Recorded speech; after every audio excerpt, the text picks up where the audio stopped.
Hey everybody, I'm Eric. As usual, Nat is behind the scenes here, my executive producer and video editor. And welcome to Bench or Stand Outdoors.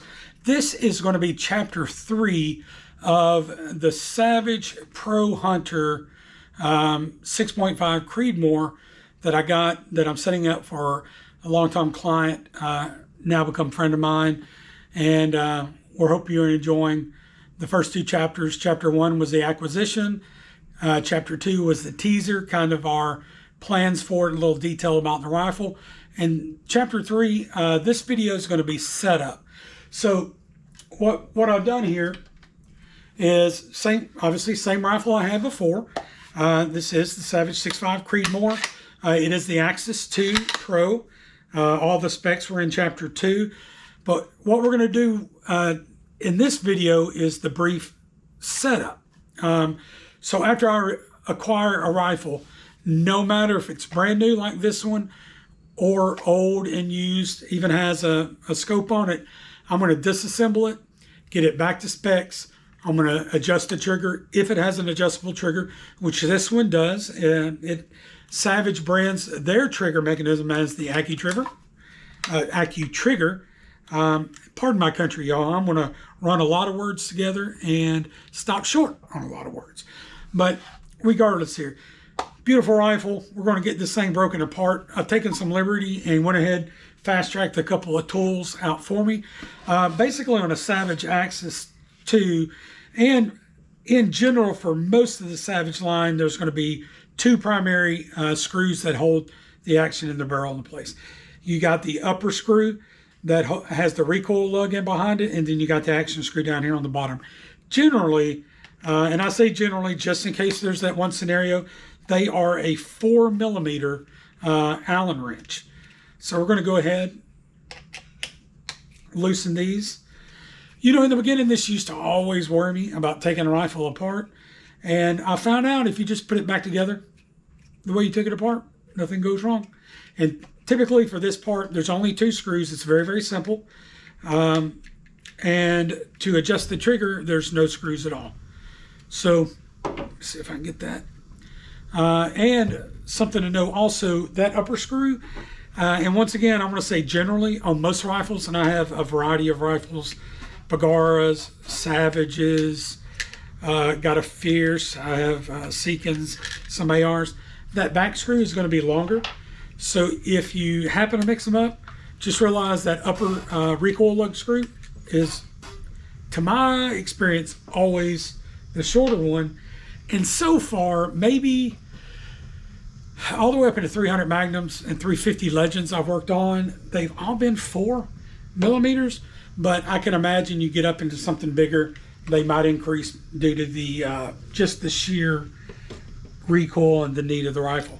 So here's your disassembled action. I'm going to go ahead and take that bolt out just to get that out of our way. Got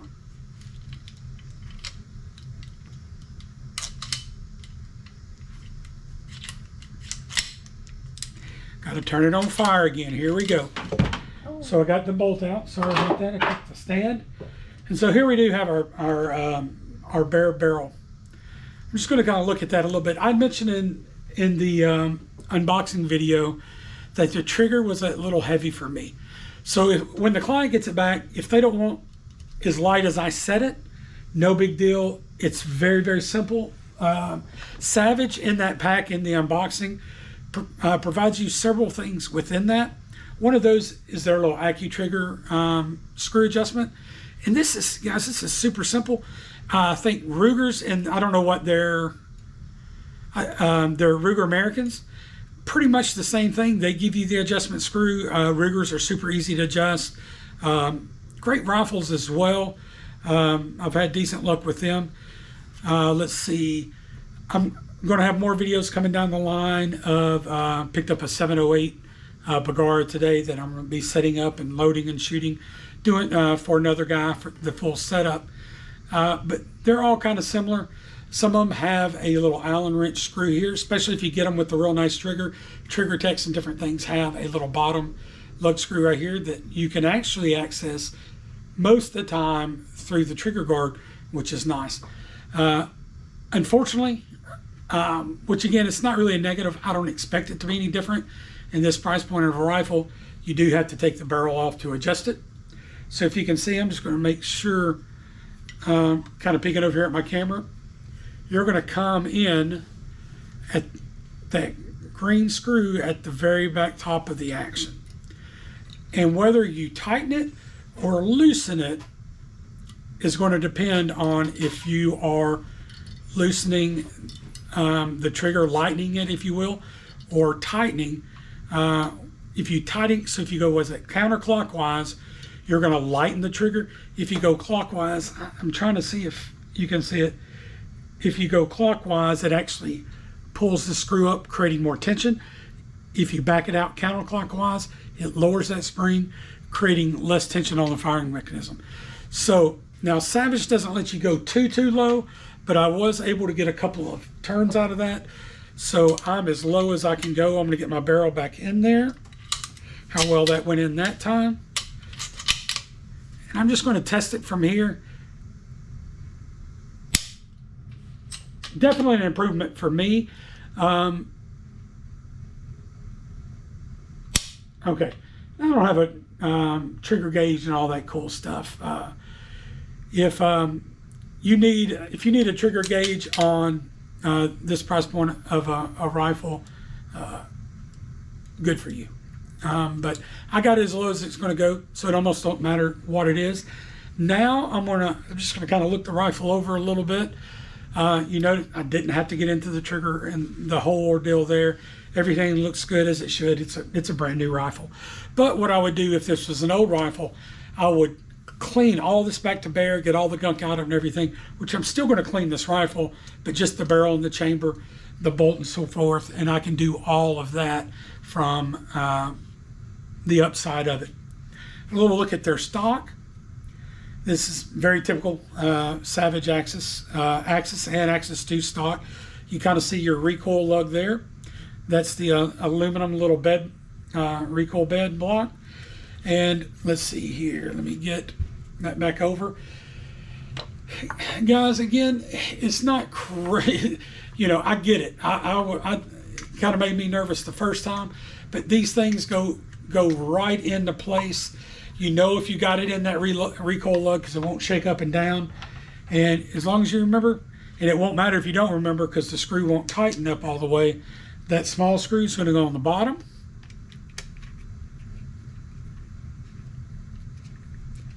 Screw that in there.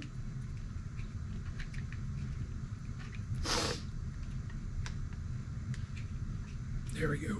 I'm not going to tighten it down quite yet. Put that in there. Now I know some people, and I don't say that derogatorily, know some people that might at this point use some blue Loctite. And if you do use blue Loctite, fine. Do not use red Loctite. Because once it's down, it's pretty much going to be down unless you put a lot of heat on it.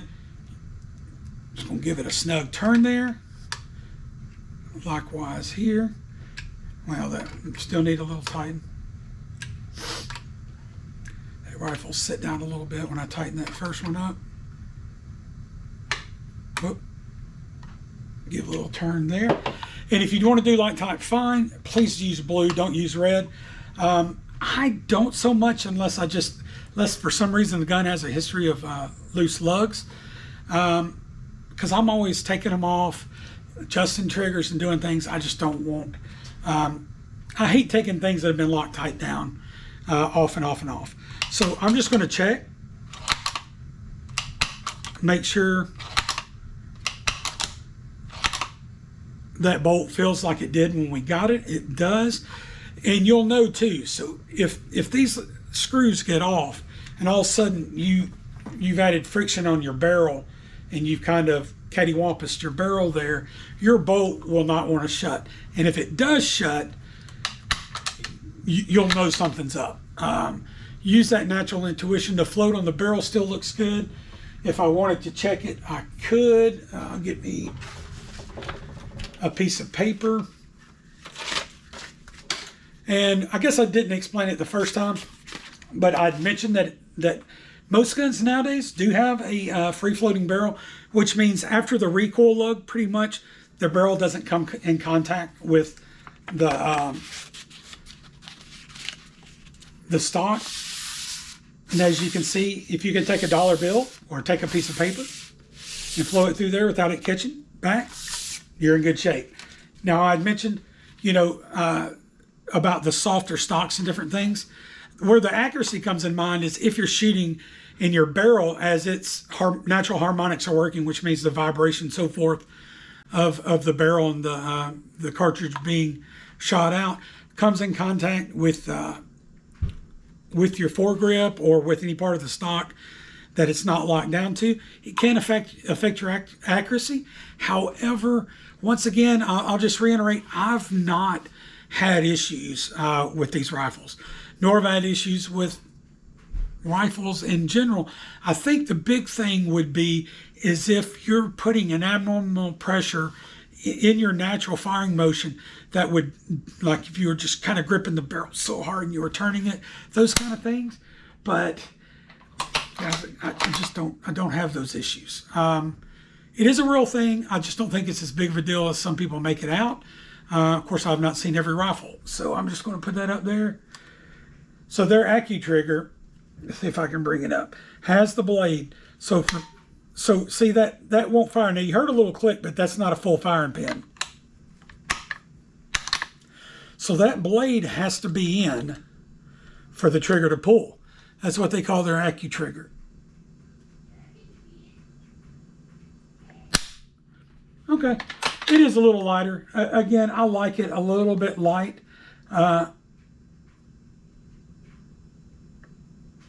Okay, not a lot of creep. It's got itty bitty, but that's, I mean, golly, that's a good trigger. I mean, for what it is, that's better than most of the triggers you get. Yeah, that's a good trigger. I like that spot for me. Hopefully the client will too. And the reason the trigger is important, the more stress you don't have to put in the trigger, the more of you're impacting the gun with. I've had triggers that are so hard to pull, and there's some older guns and so forth that they're so hard, the more you pull, the more stress you start putting on the gun.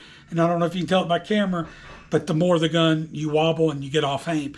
So for me, I like a nice, crisp, really light trigger, and light means easy to pull.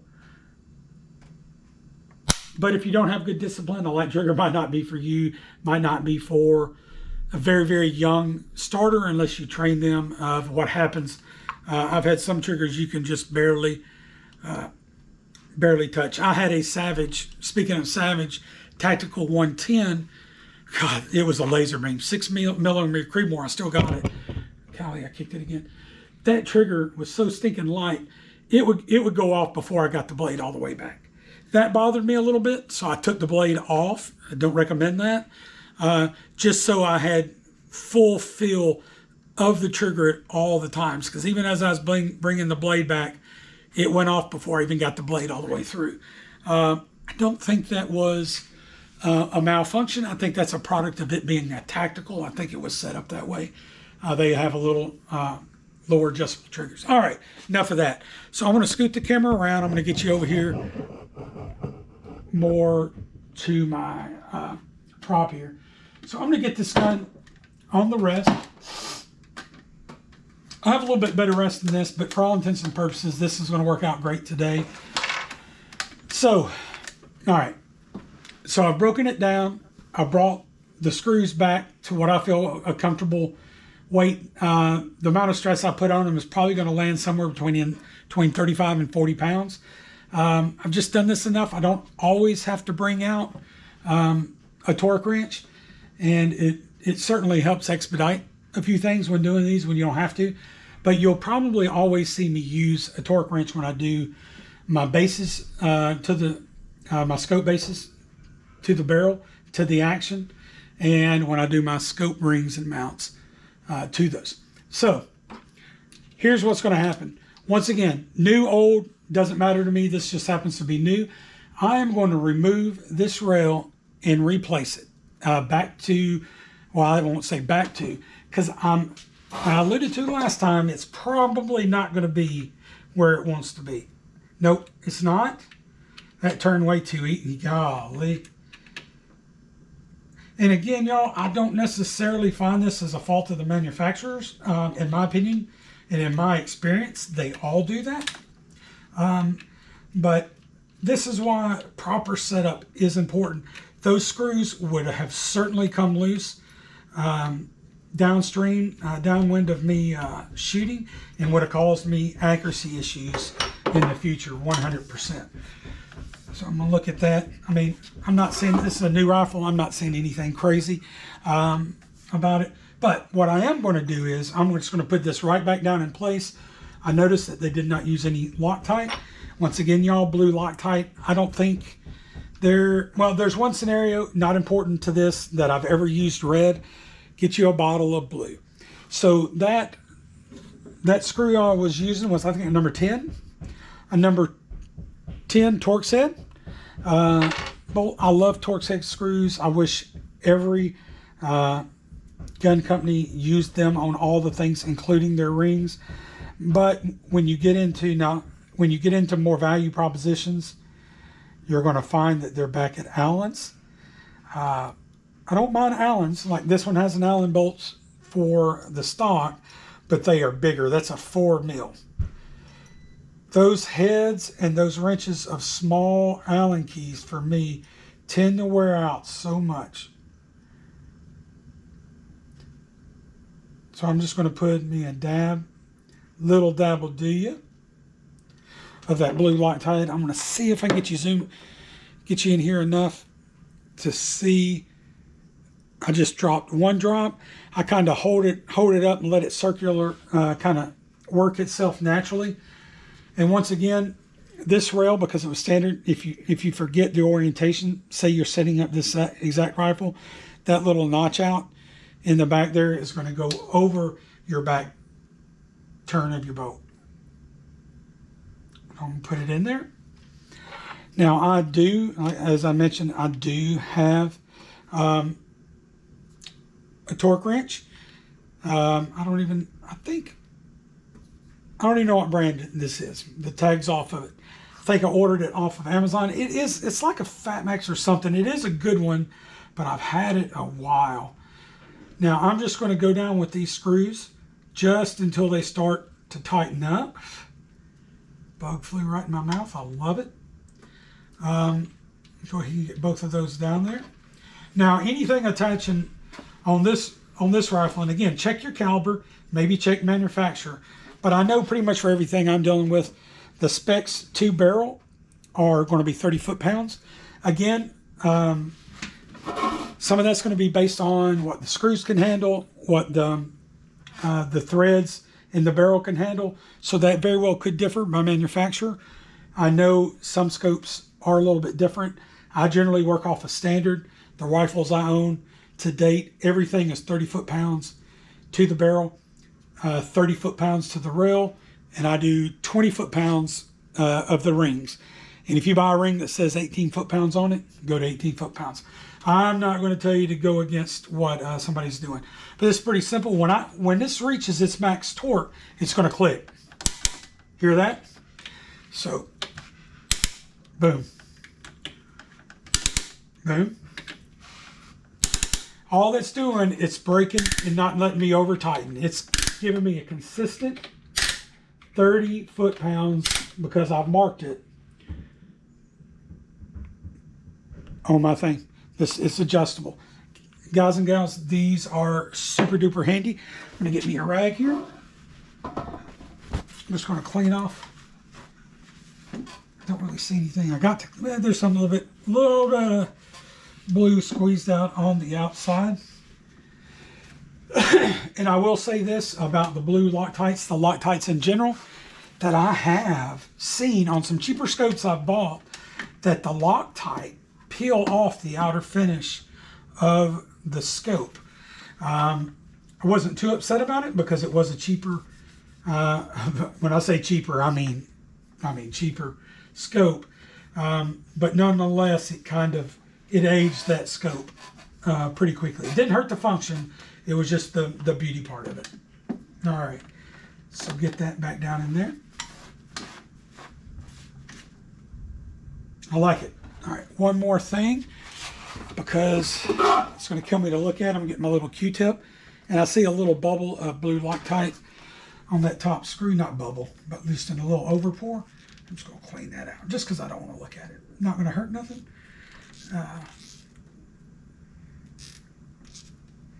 I guess to the client, that would verify that I did it. However, that's just not my thing. It's on there. I got video to prove it. I don't need to show it, right? So we'll go through those little creases again. You see I pulled a little bit out of there. There, boom. And I love these. Cheap off Amazon. You get like 4 billion of these for like 10 bucks. But they're double-ended Q-tips. I've cleaned my hair out with them before. Probably shouldn't put that on video, but clean. And but they're double-sided, which is awesome. And they have some that are blunt tip, and they some like this one before I shoved it in that crack, which are all pointy. So I love it when I'm cleaning out, you know, actions, different things. Man, you can really, really get in those corners. All right, so moving on.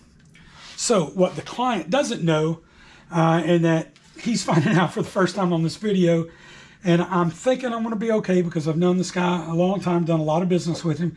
He's going to be okay with it, and he's kind of giving me full reign over. He's taking all my recommendations so far.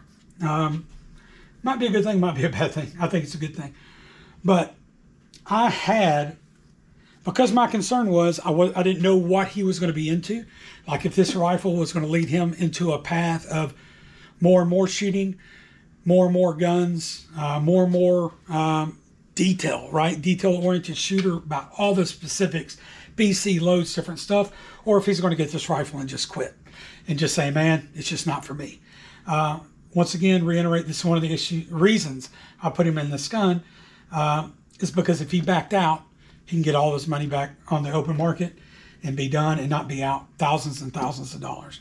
Again, you can go on Sportsman's website and see the retail of this. I'm not a seller or a dealer, so I won't be quoting somebody else's prices. But it is very, very, this is a Savage, Ruger, what's some other brands? All of them have a kind of a beginner line. I really hang around with that Savage CVA Cascades, which has Bergara barrels. I love Bergaras. I mentioned I love Savage earlier. I'm not only a Savage guy. I have Savage, Bergaras, CVAs. I bought my first Seekins. Well, my second Seekins, absolutely love it. I bought my very first Fierce in 25 Creedmoor. Golly, it is a lightning strike to deal with. It is an amazing rifle. I will showcase you that rifle sometimes because it is just an absolute laser beam. It does everything. But getting back to this rifle, because that's the purpose, we're now going to look at the optic. So what he's going to be surprised about is he had ordered and mailed into me a very, very cheap for offering optic that I have used before, actually on a decently expensive rifle, and had some success with.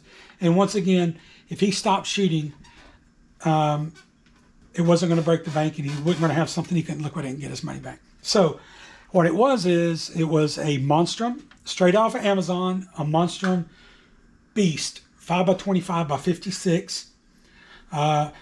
Great looking scope. You know, it was like 129 bucks. Monstrum is an up and coming company. I'm now on their email list, so they email me some deals directly. I'm not a dealer, not a preferred buyer. I'm just on their email list. So if you get on it, you'll get the same emails I do. But I've had luck with their stuff. I have several Monstrum LVPOs on some smaller caliber stuff. I thought being 6.5, being light, is going to be fantastic. However, when I was at Sportsman's picking up this rifle with him this morning, I also met a guy there where I picked up a rifle on trade that came with a Vortex optic. This is a Crossfire 2 4 to 12 front parallax, but it's a Vortex. Now, I'm a fan of Vortex. I like the podcast Vortex Nation. Go like and follow those guys. Really, really cool stuff. I learned a lot off of them. But this was on it. This is about a $259 scope on sale. So what I thought I would do, and this comes with a lifetime warranty. If anything happens with this scope, it's no questions asked. There's a very, very simple form you fill out online. All you pay is shipping. They review the scope, fix anything it needs. If they can't fix it, they'll replace it and mail it back to you for no cost. And that is something I can get behind. Now, there's some other companies that do that as well, but Vortex, in terms of my budget, is something I can afford to get into and support. So that being said, I'm going to surprise him with twice as an expensive scope because I got it in on trade on a rifle. Yeah, I could use it on that rifle. Probably should use it on that rifle, but I really like this guy and I really want him to have a really good first experience shooting. So that's what I'm going to put on there. Scope needs a little cleaning, but it's in good shape. Great glass. It is a dialable turret. However, this model is more about the BDC holdover. So you can dial it if you wanted to, but inside it has the MOAs and stuff that your first option before dialing would be to go to those MOA points and shoot. However, you can dial it, but it's not going to have all the precision stuff of an exposed turret with that outside dial where you dial for every range. So where are we going to go for rings on this thing? Let me dig in my ring box. I think I have just the rings for that. And you do this long enough, you better get you some totes because you're going to have lots of stuff left over. So I think I have just the set. Now that is a 1-inch tube, which is a 25 millimeter tube. So I'm gonna go with these. These are 1-inch. These are CV Live. These are I'm guessing these are probably $30 scope rings. And here's some of you now rolling over. Oh, don't do that. Well, I've had good luck with these. When I'm shooting 1/4-inch groups at 100 yards with a budget rifle on $30 scope rings, it's hard for you to try to convince me to go buy $130 scope rings because I don't know that I feel like I need them, if you get what I'm saying. So that's what I'm saying. That's my story, and I'm sticking to it. So this gun's not inherently got a lot of recoil. Not going to be a big deal, I don't think. Now I'm going to kind of guesstimate a little bit on these rings where they should go. I'm going to go ahead and set this back one. I'm going to make this a little bit easier on me here. Get my power.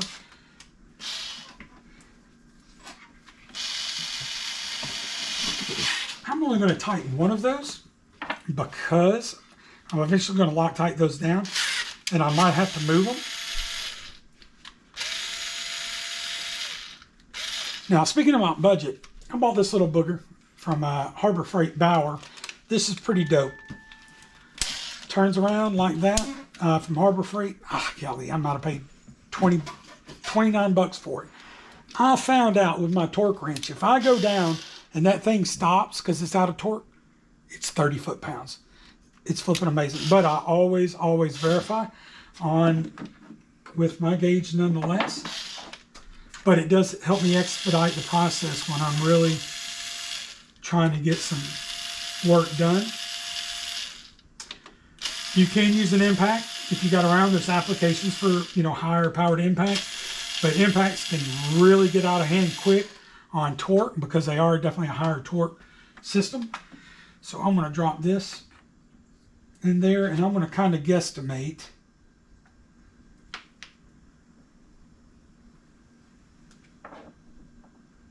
where that needs to go.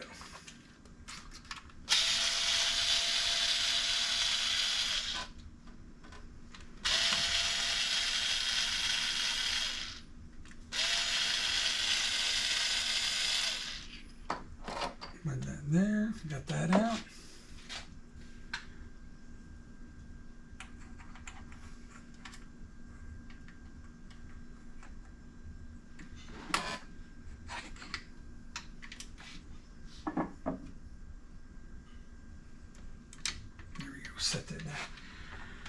Once again, when I set these scope rings, I'm going to try to pull them forward.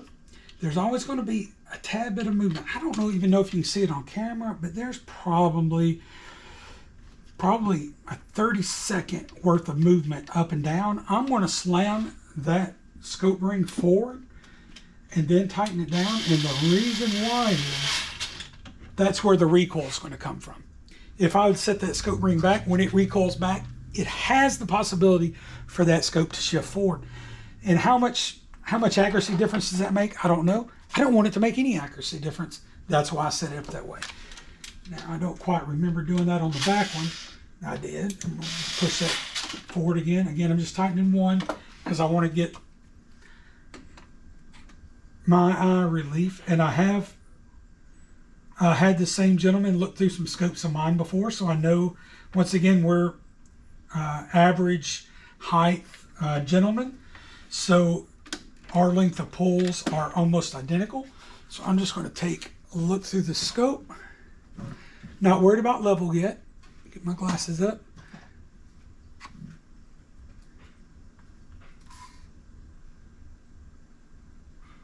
That's nice. Yeah. Now, one thing I don't like, I'm going to move this back one. I don't like that sitting right on the rim of the scope. So I'm going to move that back one.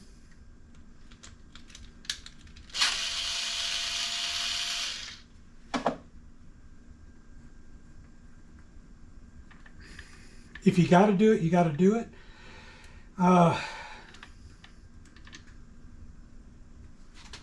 Just take that off.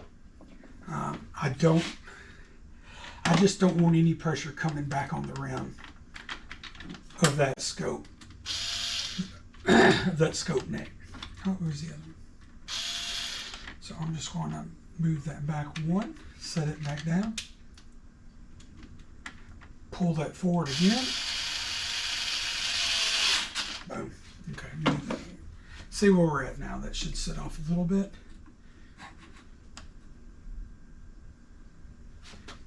And by that, I'm going to pull this in, just kind of let you know what I'm talking about. So when I say that, I just don't want this ring to be, and now this is my suggestion on the beginning of this neck to the optic of the bell of the front. I want it sitting back off that crease a little bit. Of course, we have plenty here, and I got just enough here that I'm comfortable. I'm not smart enough to know if that's right or wrong.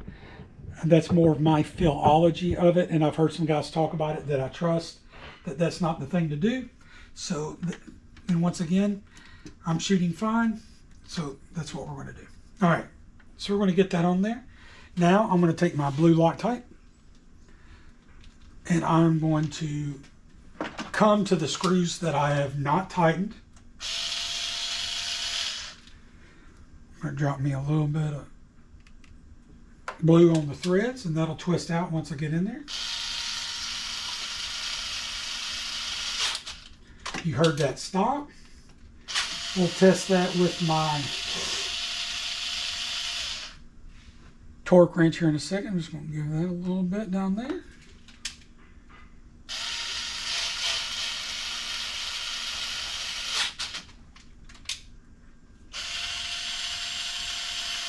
And y'all, I'm telling you, when I blue Loctite things and get them at the right torque specs, I just don't have issues of scopes coming loose on the range. And my gun going off the rails in accuracy, and I'm sitting there wondering why. I never have, I can't say never, but it's not a problem. That's not a problem I have.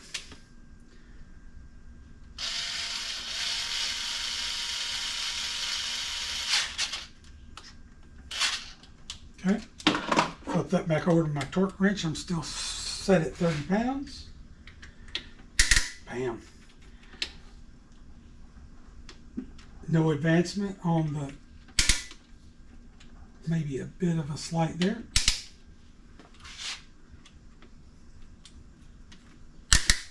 Boom. That's beautiful. I'm going to verify. All right, we're back. As you can see, we're going to continue forward with the setup. But as you might notice, I did switch setups here. I moved the rifle once I got the Picatinny and the scope base. I moved it to the Tipton Best Gun Vise. I really like this vise for a lot of different reasons. This is great for scope setup. Have adjustable stuff back here. I don't know if you can see. Let me see if I can lift it up. Adjustable pieces that'll help me get and hold level. A lot of different good applications for this. It allows me to set a nice level both ways on the rifle.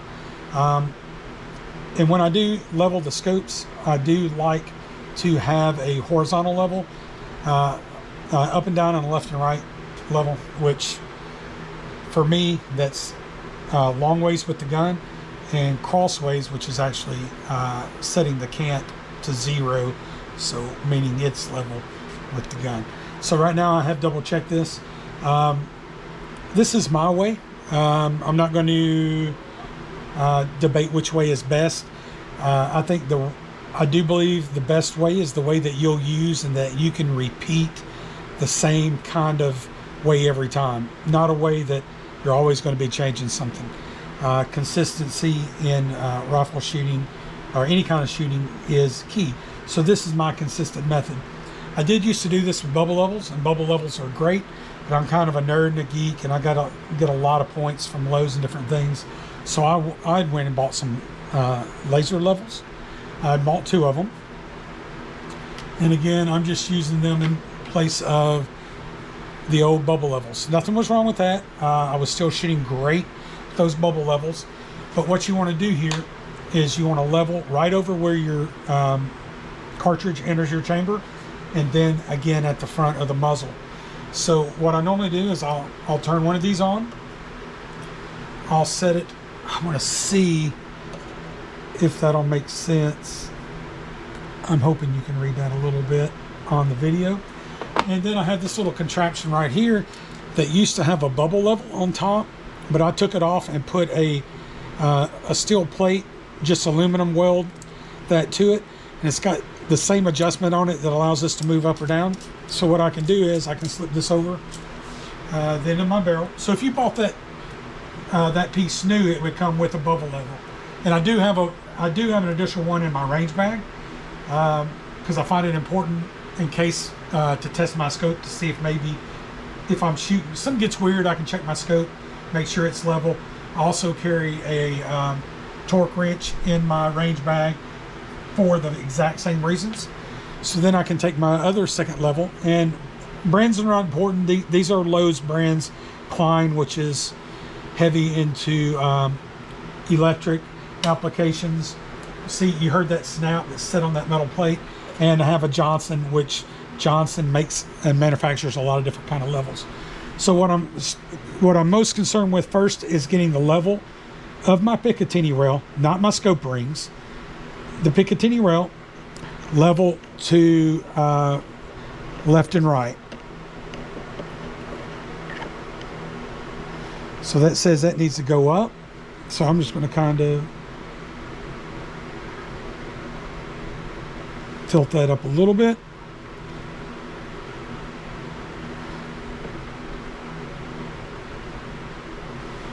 As you can probably see, I got 00. Now I want to go down here and adjust this level till I get 00. This end needs to go up. So I'm just going to twist this in a way that'll raise that up.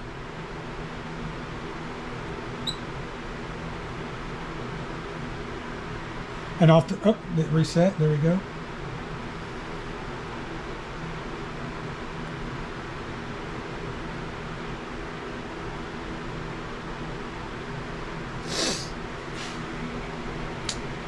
Excellent. Sometimes it takes much longer than that. See, as you can see, I'm reading 00s. Now when I take this one off, whatever happens to my gun, I can come back to 0 here and know that my Picatinny base is 0 as well. Just going to double verify that. 0.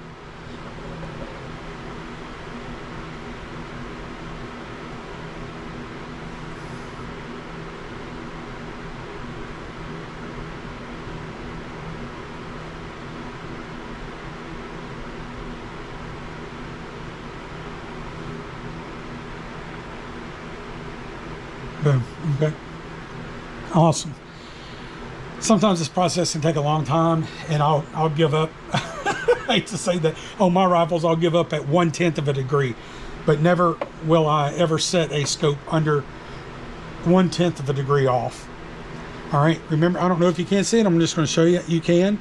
Got my little lead mark there on my scope. I know that's going to go over that. It's going to help me figure out where I'm at. I'm not going to worry about this quite yet. I'm going to come back with my blue Loctite. I'm just going to drop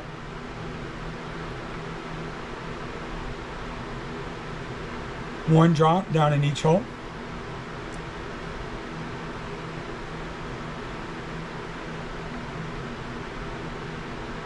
Okay. Take my scope top part of the rings. I'm going to set them over there. I'm going to use my handy dandy little, there it is, just to get these down, starting to thread. I'm not going to use this to tighten at all.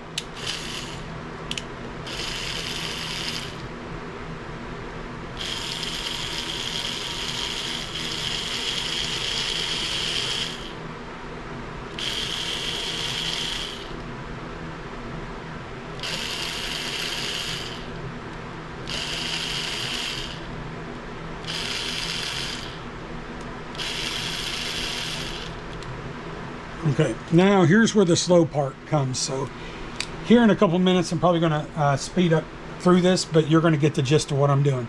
So now I am going to come set my other level up. Now I want to bring the scope. The reason I'm worried about, I want this base to be level. I don't necessarily care what the rings are doing. I may not care if they're acting crazy, but not all the times once you put your scope rings on there, can you set a level across those two points and it be level like it was on your base. So that's why we go off the base and then we adjust the scope to level. So I'm just going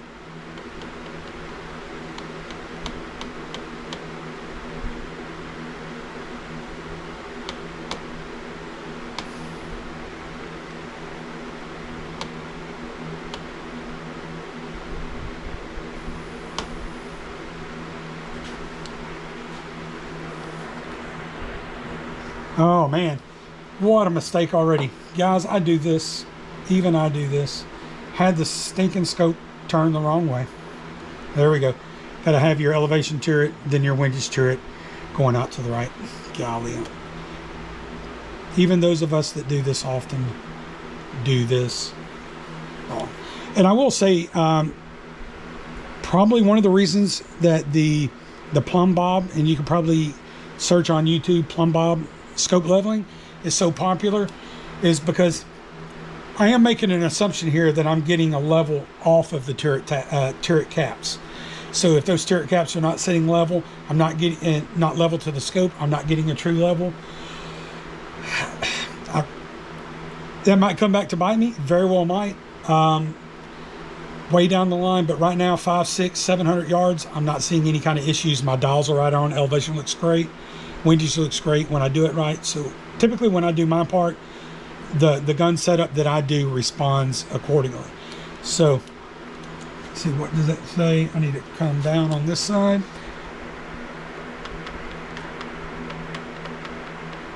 All right, as I mentioned, we're going to fumble through this. We're probably going to, at this portion of the video, I'm going to stop talking and we're just going to fast mode through this till I get down to tightening. Well, as I say that, I got them both on 0. So at this point in time, I'm going to come back and adjust my gauge to 20. It's still set on 30 for the rails. That's an intuitive process based on the machine that you get. And I'm just going to slightly, very incrementally start tightening these screws down.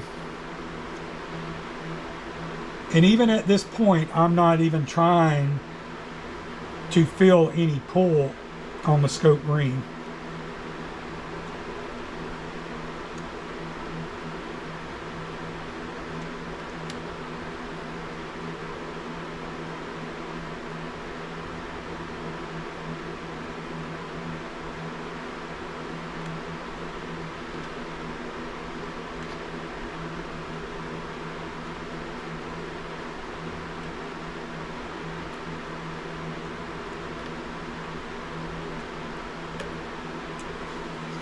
see.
All right, so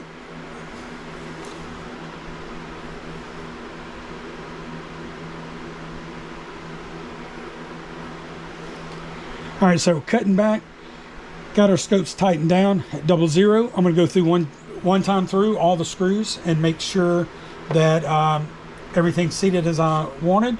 Still retain a 00, and then we're going to move on.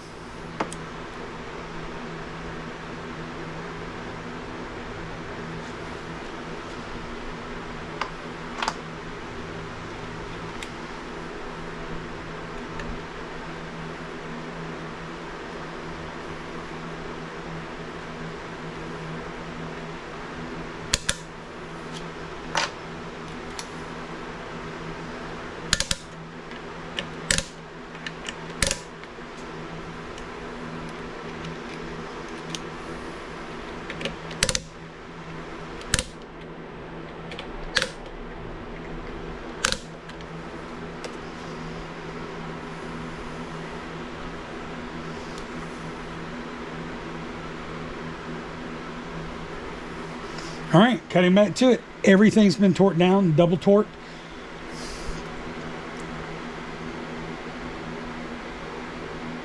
And wanted to confirm, I got my 2 00s, even though that one just went off down there. Beautiful. All right, that's it for the scope. Now, tell you what, these little things, these are awesome for the bench. Hopefully you can see those. Let me get out of your way here. These are these little magnet hangers. Once again, Harbor Freight. I think they're $5 on sale. I'll stick all kind of stuff on there. So what I'm going to do is I'm going to go ahead and loosen my vise. Again, this is the Tifton Best Gun vise. I guess they have decided for themselves that it's the best gun vise. I don't know, but regardless. So here we have our setup. So we went through, disassembled the gun, put it back in, torqued the recoil lug screw, torqued the action screw, took the Picatinny base off. It wasn't tight enough, got it, tightened the spec, Loctite, got the scope. Remember, I upgraded the scope. And something to know about scope turrets: if you only got two, if only one of your 2 scope caps has branding, that branding is always going to go out on the windage, just because that's just a marketing thing. You want people, the manufacturers want people to know to the left and right of you what you're shooting. This is a Vortex Crossfire 4-12 by 50. This is going to be, it feels so good. This is going to be a great scope on this rifle. I haven't even cleaned this rifle yet. I'm going to run a couple of patches through it. I'm going to oil up that action real good. And then I'm actually going to take this maybe to the range this evening and get some of those factory Hornady. Oh, and I will say this is going to conclude chapter 3 of set, which is the setup. As as always, like, subscribe, do all that fun stuff. I know you need another YouTube channel about like you need to be on another mass text message with your family, but we appreciate it, and it gives us opportunity to really see if people are appreciating our content. Comment, ask questions, send me emails. I would love to have some dialogue with the people out there that are watching. The way I look at it is you're spending your good time to take a moment out to watch some of these videos. So I respect if you got a question, if you got a concern, if you have a better way to skin the cat, I would love to hear it as well.